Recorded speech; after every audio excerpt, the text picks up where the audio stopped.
Hello everybody, you're out here at the Whiskeag garden. We got several activities going on today. I'm gonna do this old school style where I'm just gonna bring you around. Sorry if it's a little wobbly, but I'm gonna show you everything I got going on. In the little greenhouse, I've got a lot of kales, broccoli, some of this is Brussels sprouts. I made the mistake of not really labeling this stuff all that well, so it's gonna kind of be a free-for-all. But we got onions, tomatoes, chard, and some flowers there. Greenhouse has been pretty effective. Celery, some more cole crops. Yeah, the cole crops, I kind of made a mess of that. Didn't label anything. I got cukes and I've got dill. So some of this stuff is gonna go out to Swango Farm, where I have a little plot over there.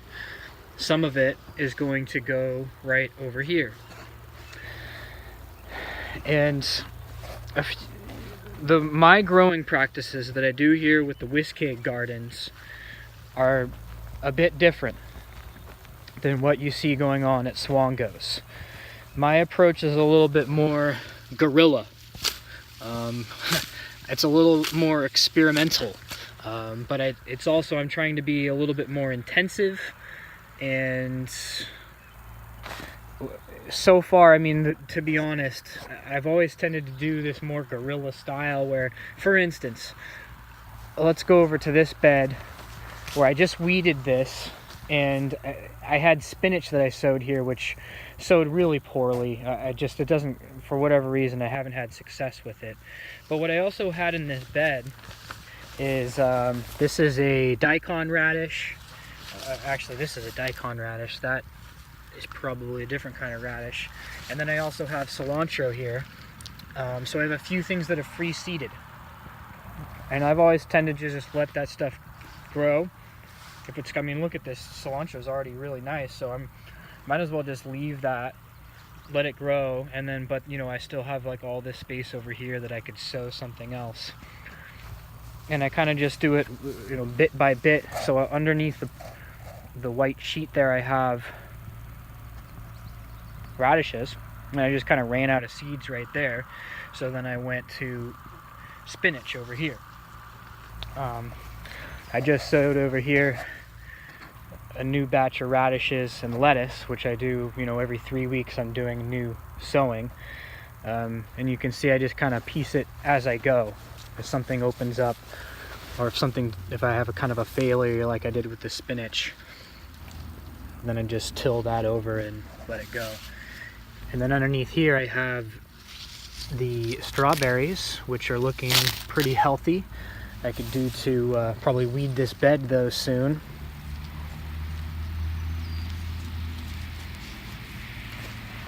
And some of these radishes are just getting to the point where I can harvest them.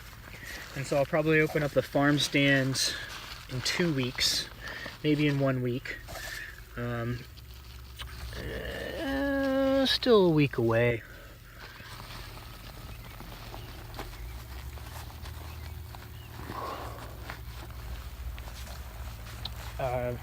Did a couple different, 3 different sowings of peas, which should come up, you know, hopefully it'll just extend the time where I have peas.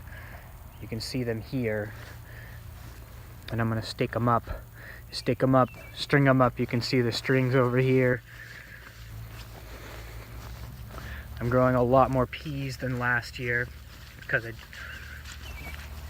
people were loving them.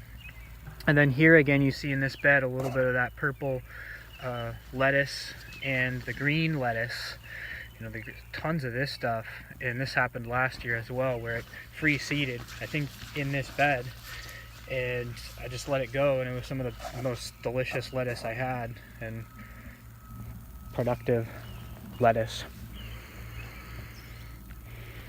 So then, other than that, and I got the lettuce over here.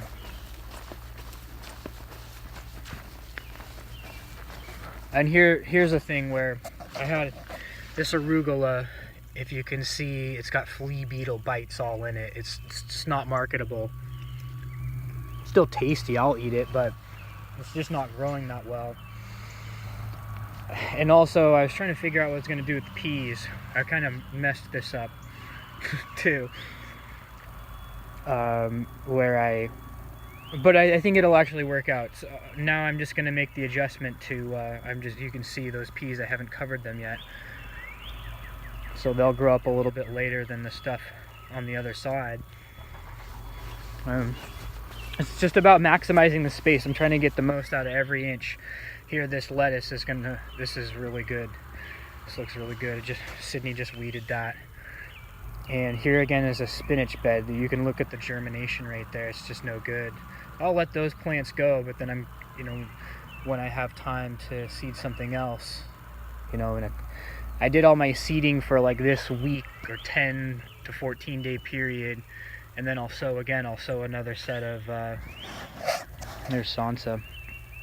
I'll sow another set of, I'm done with the peas. This is the last sowing of peas, but I'll keep going with radishes, lettuce, and it's really those three crops that I'm concerned with. I'm also going to do no Sansa.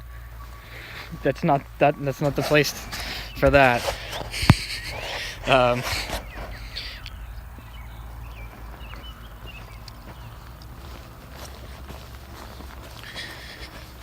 But then some herbs. The cilantro does okay. Anything that grows well here, and I'm getting more of a sense for that each year.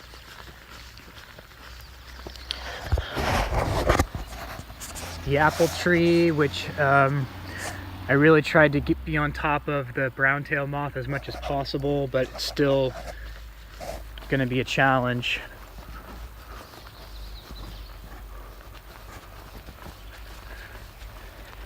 And then I've got the farm stand going to be ready for 7-day a week during the opening time, because I got this fridge. I'll just try to keep this stocked throughout the summer with lettuce, peas, and radishes, and a couple of other things.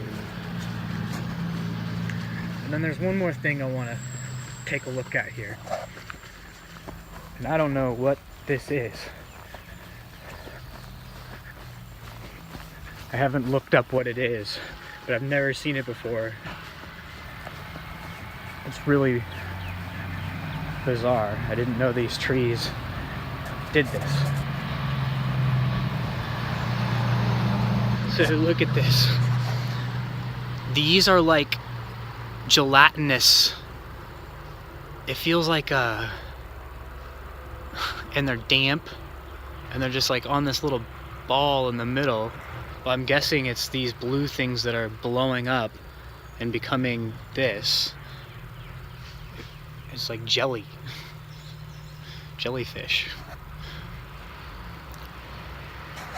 So, mysteries abound here at Whiskeag Gardens. We're having a good time, and it's been the weather this year has just been really cool.